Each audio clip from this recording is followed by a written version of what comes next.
Start by placing the organizer's pieces on a table. Assemble the organizer outside of your Tacoma's glove box. The largest piece should have the text facing upward towards you. Slide the 4 smaller pieces onto the largest piece. Make sure each small piece locks into place.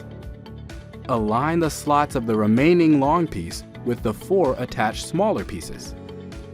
Slide the long piece into position until it locks with the smaller pieces. Lastly, add the 2 pieces of Velcro to the marked locations on the bottom piece. Check the fit before removing the adhesive strip from the Velcro. Remove the adhesive strip and stick the Velcro in place. The organizer is now ready to place in your glove box. Remove the 2 strips from the attached Velcro. Lower the organizer into position and fully optimize your storage space. This high-quality American-made product by BaseLayer will help you stay organized for years to come.